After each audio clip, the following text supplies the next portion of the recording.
where the most of the mass is at. But we have 8 identified planets. Got the 4 inner planets, and we've got the 4 outer planets.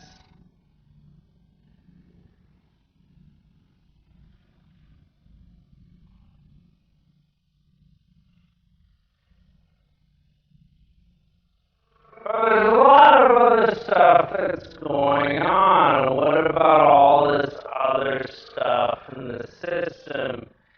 We know that there's rocks orbiting the sun in their own orbits. Most of these are categorized in astronomy as existing in the asteroid belt between Jupiter and Mars. So most of these objects are going to be out here in the asteroid belt.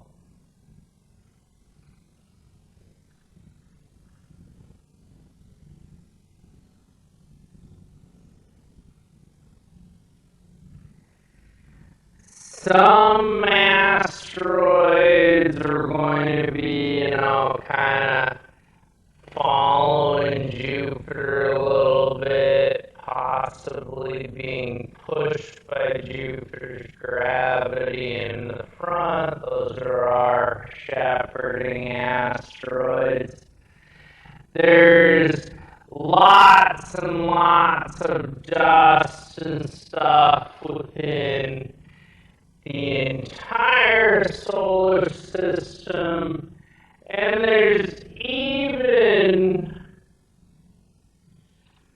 lots of bodies out just right outside of the solar system, past the orbit of Neptune, in the Kuiper Belt.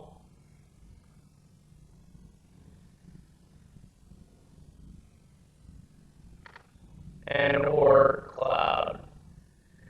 Now,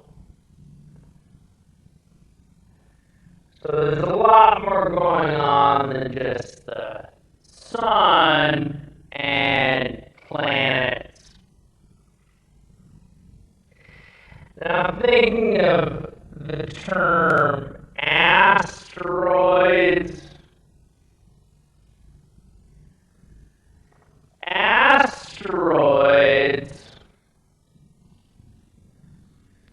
all an asteroid is a big clump of rock. So an asteroid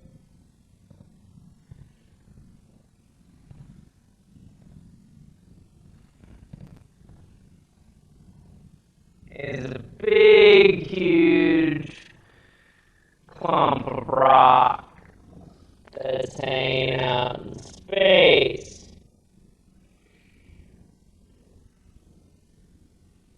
And they can be all different sizes, all different shapes, and they're really only going to be classified as an asteroid if we're talking about objects that are inside the orbit of Jupiter. So here's Jupiter, the great red spot, and so anything past Jupiter going out in our solar system is going to be classified as something else. So an asteroid is a general term. It's not a very specific term. It's not a recognized term. But it's really easy for us to just use and say it's an asteroid, it's a big rock in space.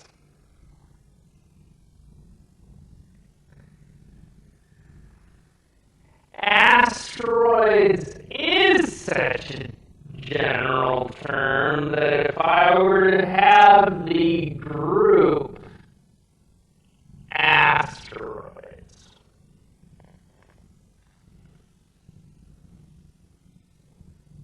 within that group would be all of our meteors.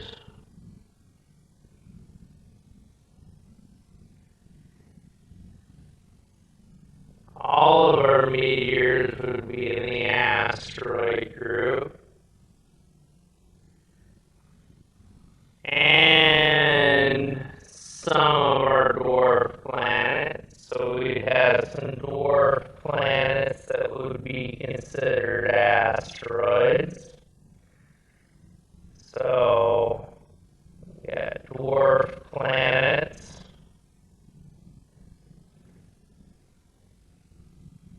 That are considered asteroids. And anything else that's within around the orbit of Jupiter that might have been classified as other things. So we have some other stuff like various gas, dust, just stuff floating in space. Space is mainly empty, but when we do find matter in space, that matter tends to clump together and make objects. Now, meteoroids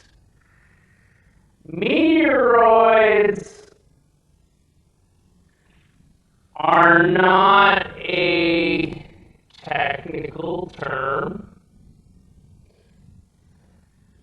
but they are still in use for the term meteoroids.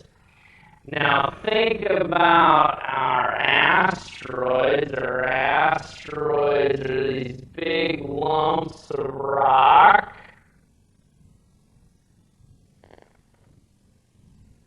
Sometimes kilometers and miles across, sometimes only a couple 100 feet across. But what happens if a small piece of some asteroid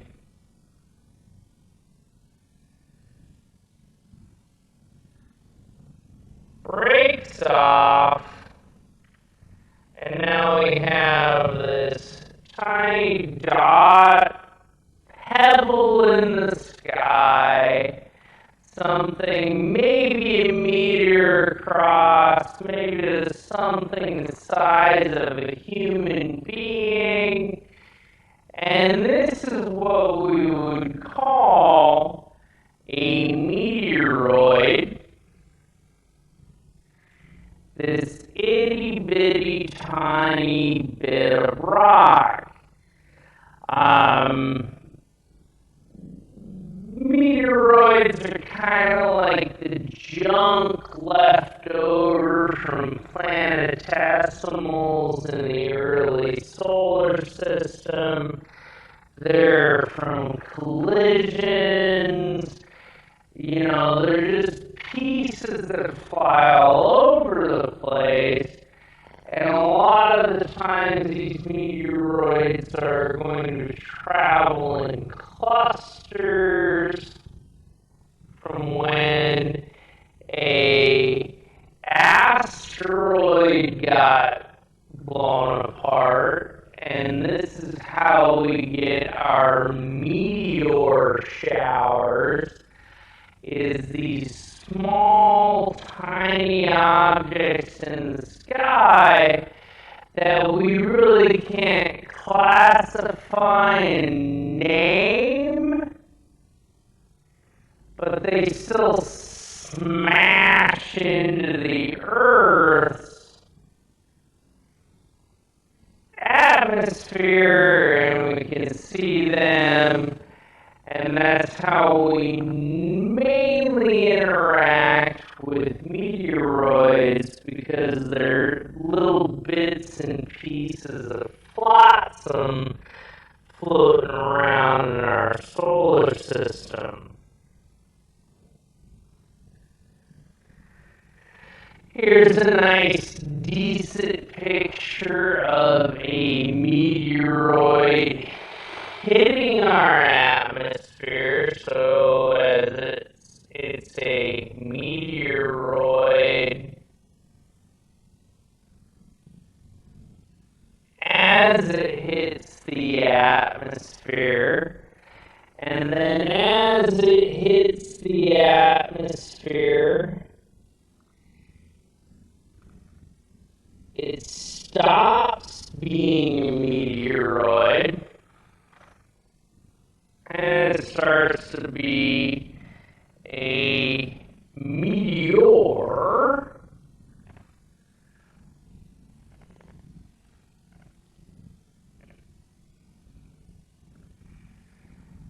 And that's why we have meteor showers. They're seasonal, and what the Earth is doing is the Earth, usually you see an Earth with a red outline, but we're going to stick with it. The Earth is moving through these clumps of meteoroid debris that is hanging out in space. So that's where we get meteoroids. Meteoroids are these small objects that interact with our atmosphere. We see them as meteors, and then we see meteor showers as they smash into our atmosphere. Now, we don't want to confuse meteors with their cousins, comets. Whenever we see a meteor, so those are not comets. Whenever we see a meteor, they are moving through our atmosphere very, very fast, and they go, and then they burn up.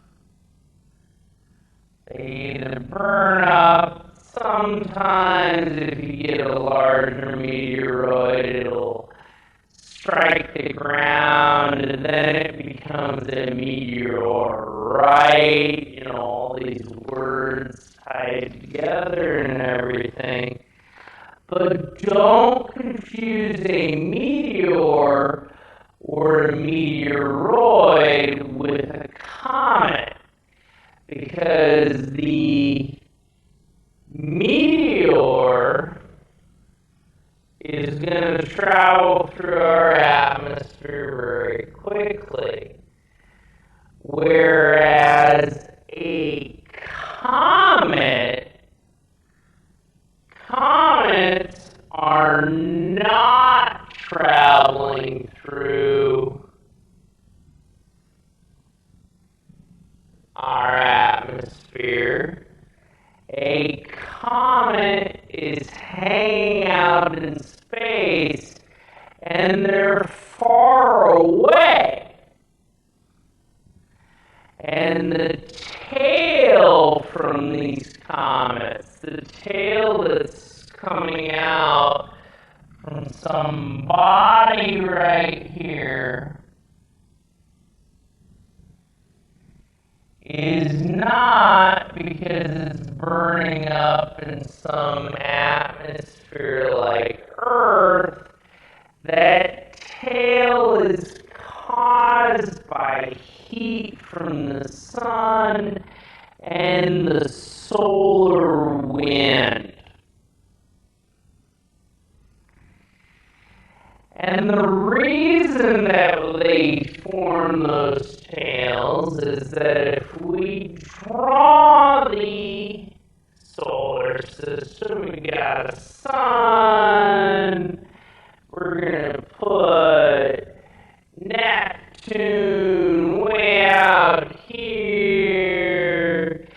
Neptune has a little solar storm going on it. We don't know why. There's not enough energy out there, but it does anyway.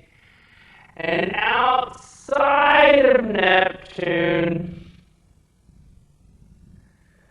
are objects that come into contact with each other, and then as these objects come in towards the sun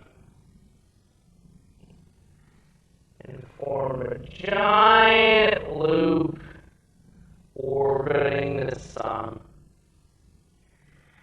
Now what happens is those objects are going to cross that frost line. They cross the frost line and they start to melt.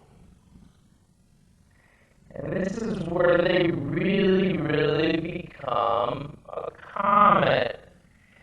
Because the heat from the sun and the solar wind is going to push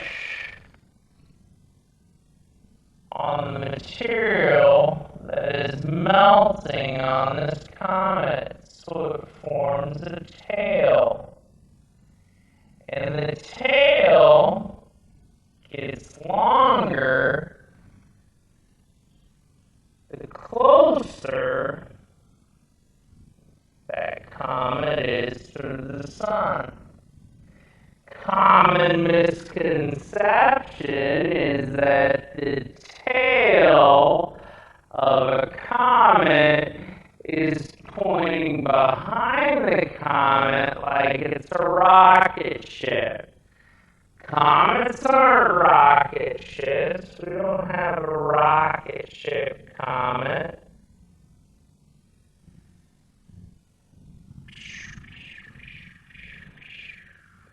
That's a rocket. No.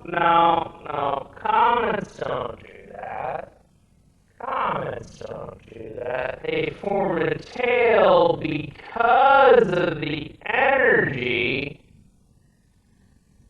coming off the sun that forms their tail. And once those comets travel back past that frost line, they'll re-solidify out here past the orbit of Neptune.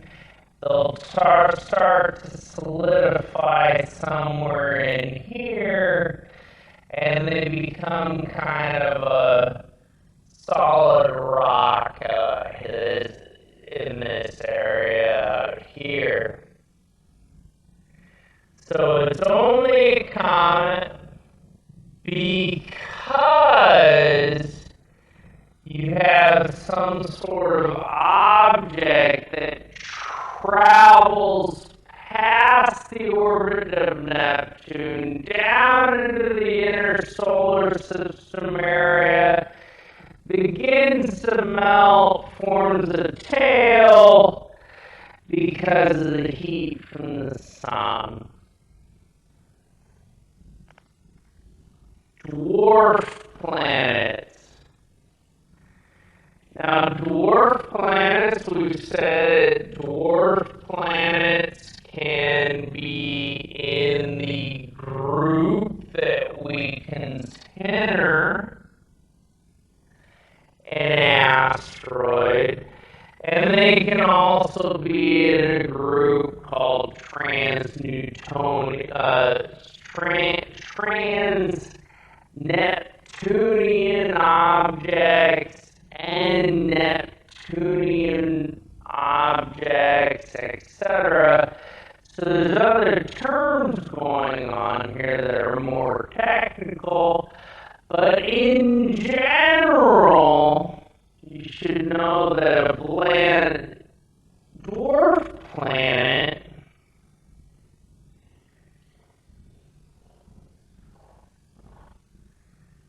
it satisfies at least two of the rules for being a planet.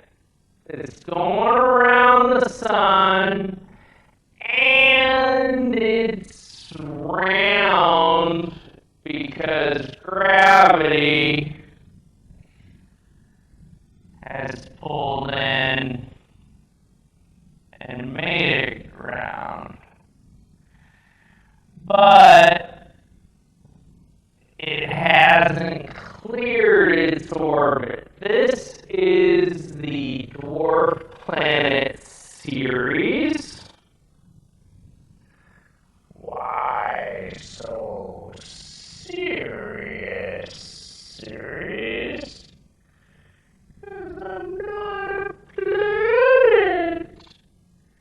So the dwarf planet Ceres exists in our asteroid belt. The dwarf planet Ceres is pretty cool because it contains 1/3 of all of the mass for the entire asteroid belt, yet Ceres is much smaller than our moon.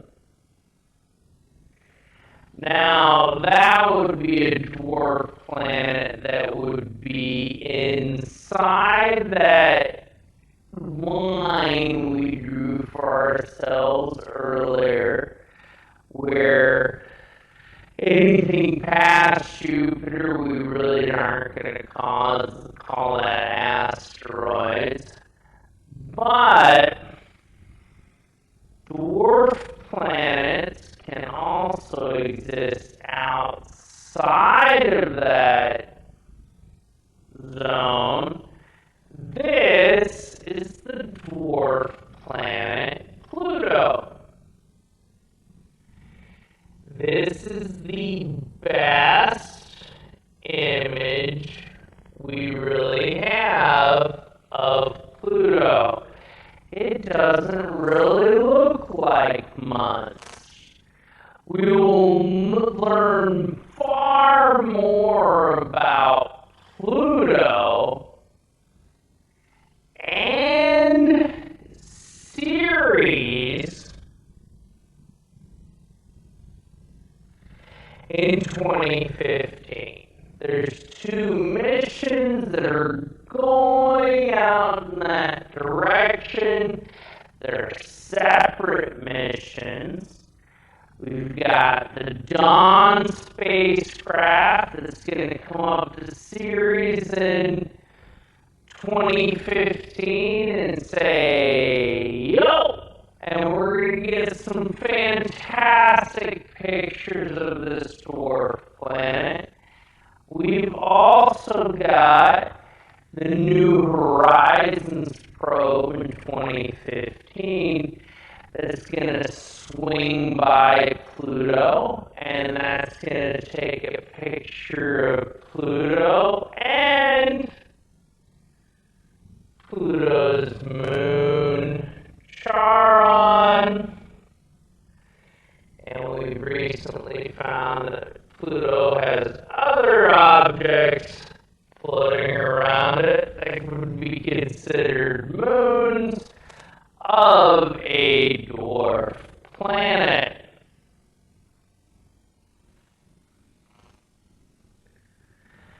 So thinking about general ways of classifying things in the sky, it's all going to originate with the sun. And in this lecture, what we're talking about is we have two classifications. One involves our friend Jupiter. The other involves our friend Neptune, both of whom have storms on them. We don't really know why Neptune's got a storm on it, but it does. It's just really far away from the sun to have that kind of storm. Now the frost line, because Jupiter's kind of moved since it's formed, is just past Jupiter. So thinking of this, when we have objects that are large, they tend to hang out in the asteroid belt. So we have these larger asteroid belt objects, and they have to be an asteroid. We would only refer to them as an asteroid if they're inside of this line of Jupiter's orbit. Don't confuse that with the frost line. That yellow line is referring to the orbit of Jupiter. And then when small objects, we really only see them here on Earth. When they cram into our atmosphere, any itty-bitty tiny objects hanging out in the solar system that we really can't classify or name, those are our meteoroids.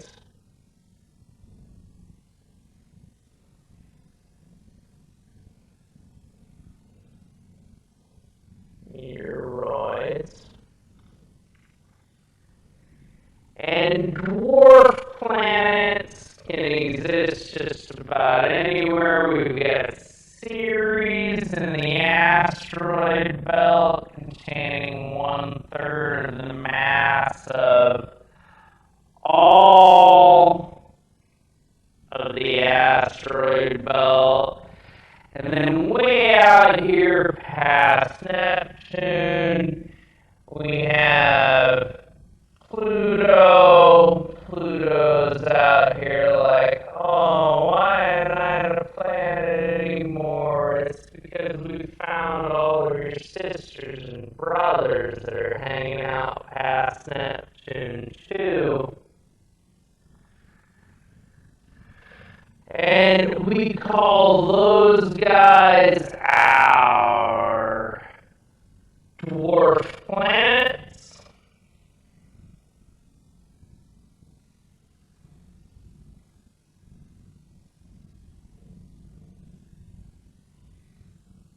And sometimes those trans-Neptunian objects, those objects pass out Neptune, they will get dislodged and they're going to come in towards the inner solar system. And when they do, they make this nice long orbit around the sun, coming way back out past Neptune at the end. They form tails going away from the sun, and they only start forming their tails when, oh yeah, right after they've crossed this frost line. And when they're past the frost line, they don't got any tails because they're all frozen balls of snot. And who are we talking about? We're talking about comets.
8 major planets.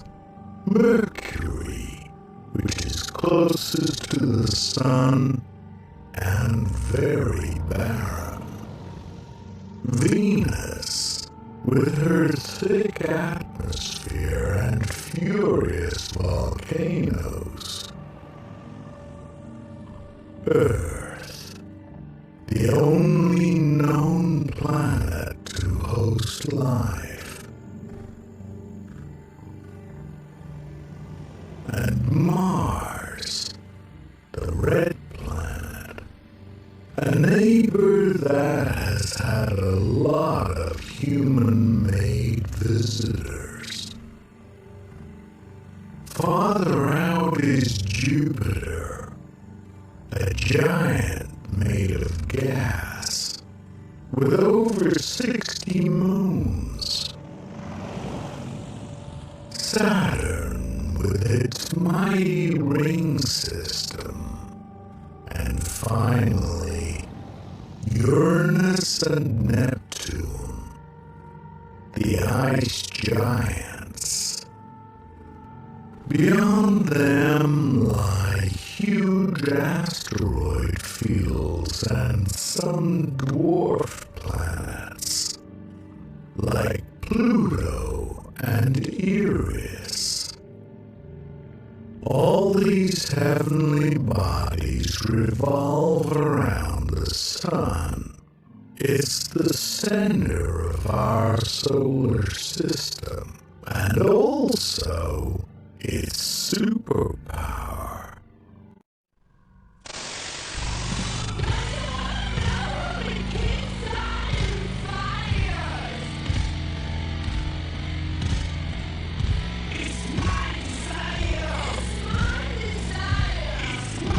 I just want to go over several dwarf planets which people claim are Planet X or Nibiru or some kind of bringer of destruction.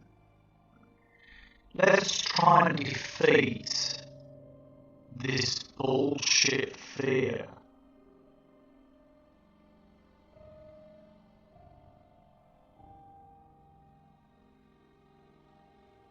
The dwarf planet Make,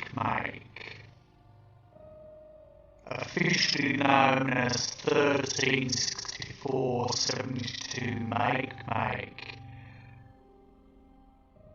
was discovered on 31st of March 2005 and was announced as a dwarf planet on the 11th of June 2008. It's a trans-Neptunian object because it orbits the Sun after Neptune. It's called Make after the god of the ancient civilization that lived on Easter Island.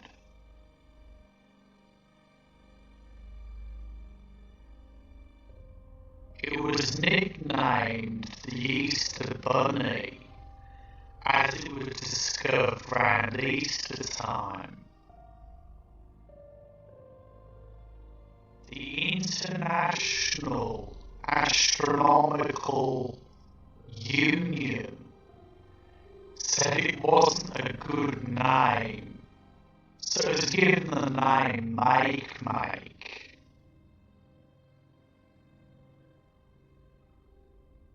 It's a rocky, icy planet,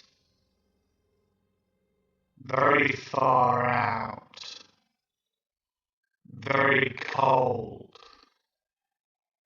which poses no threat of any kind to the Earth or the inner solar system. It's so far out. It takes 308 years to complete a single orbit of the Sun. Its orbit is fairly elliptical, which varies between 45.791 astronomical units and 53.74 astronomical units.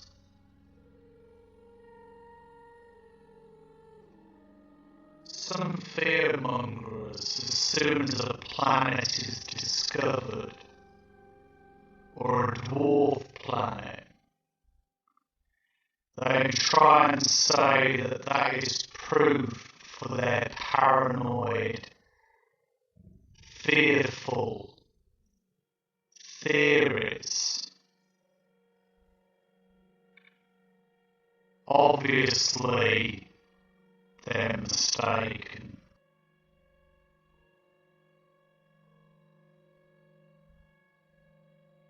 Ceres is the smallest dwarf planet in the solar system, and it's the only dwarf planet in the main asteroid belt. It was discovered on January the 1st, 1801. It's named after an ancient Roman goddess.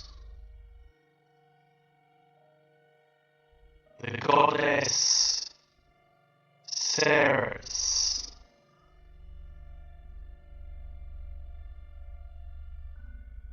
Was responsible for growing of plants, the harvest, and motherly love.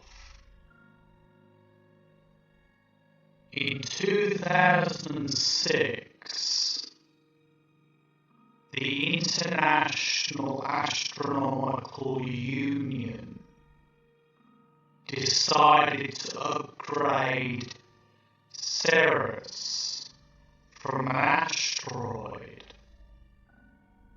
to a dwarf planet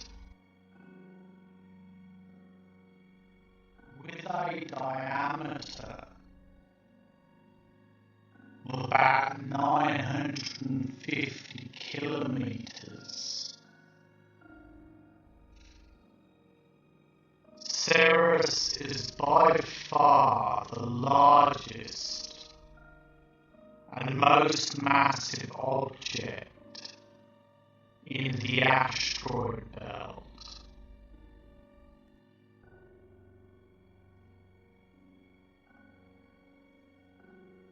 Without any cause or consequence, there is no reason to assume or believe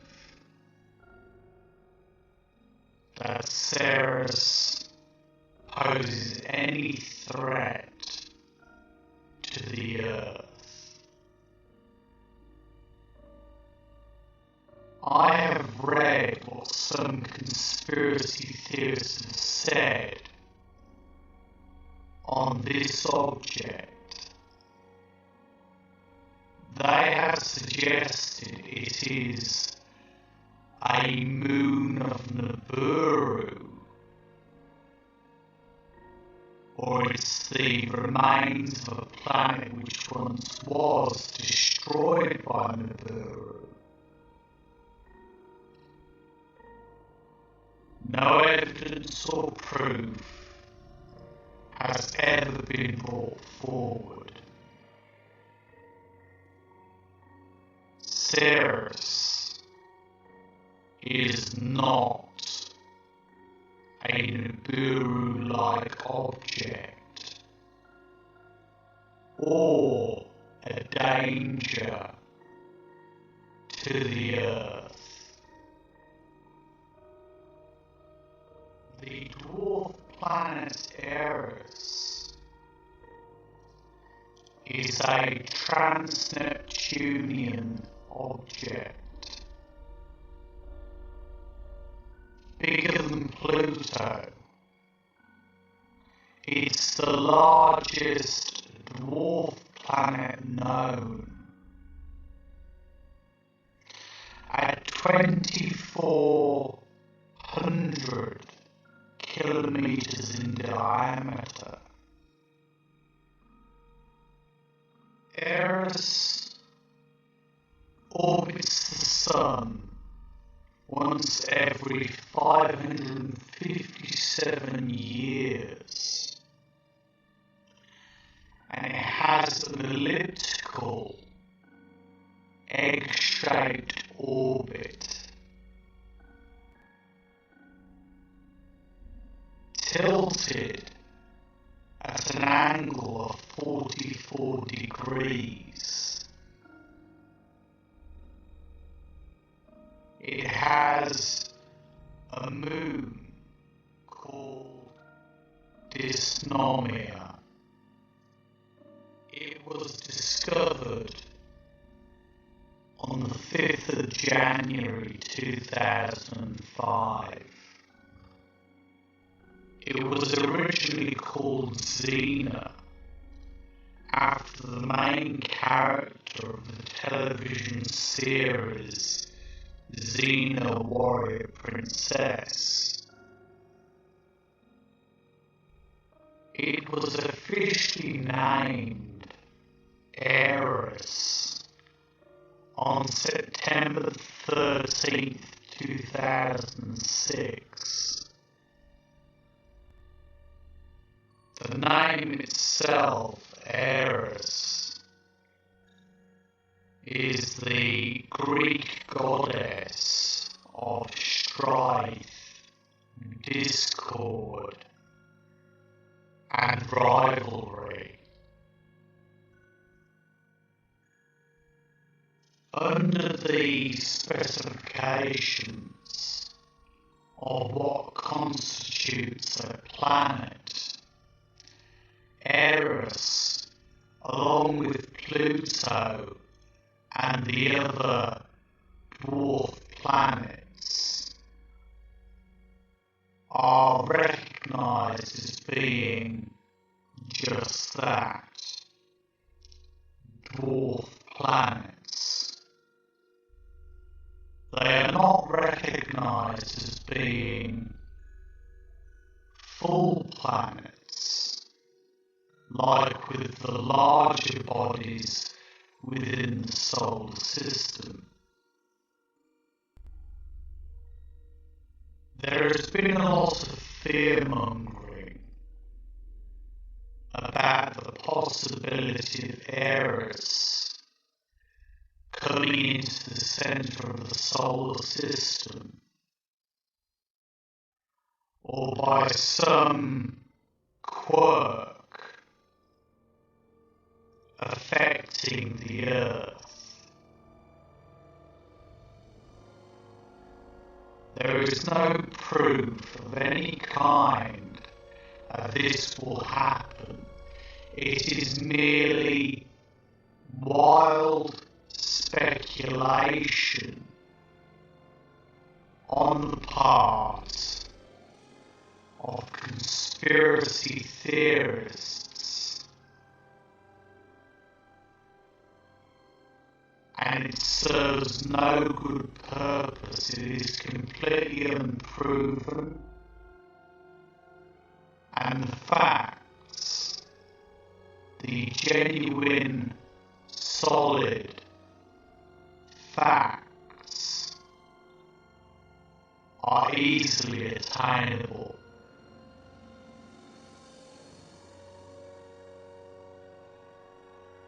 The moon of Ceres dysnomia was discovered in 2005. Its name is derived from the ancient Greek, meaning lawlessness. The name also means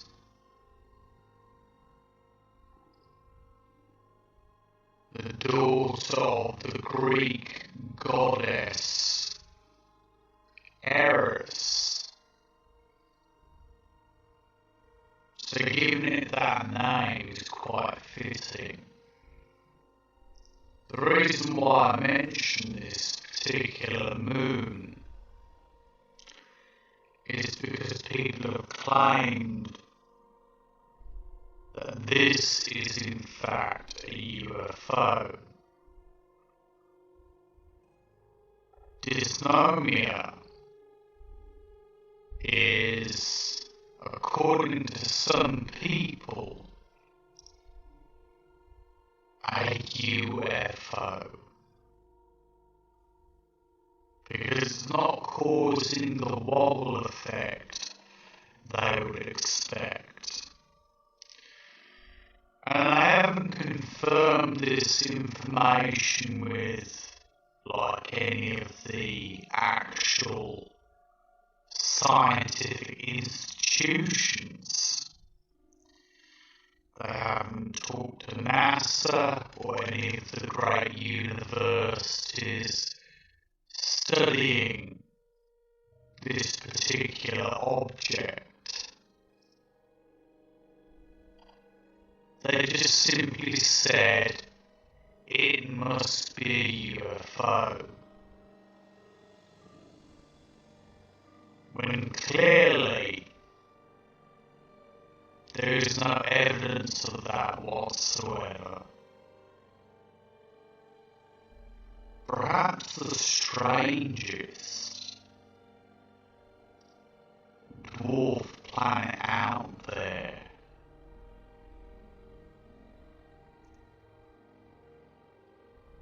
is Homia.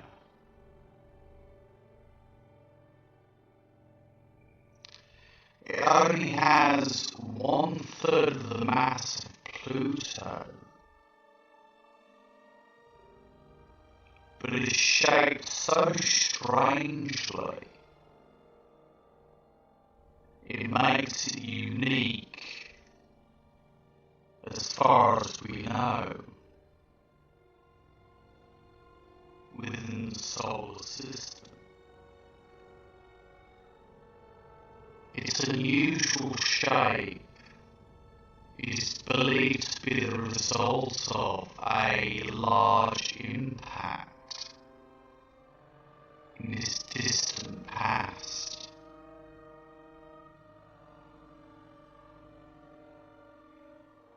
It has two very small moons, Hyeka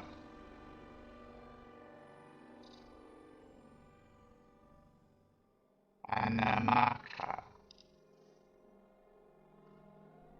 It's believed that these moons were originally part of the same planet, but due to the impact, it broke apart the planet as it was, making it as it is, a small, strangely shaped object with two very small moons.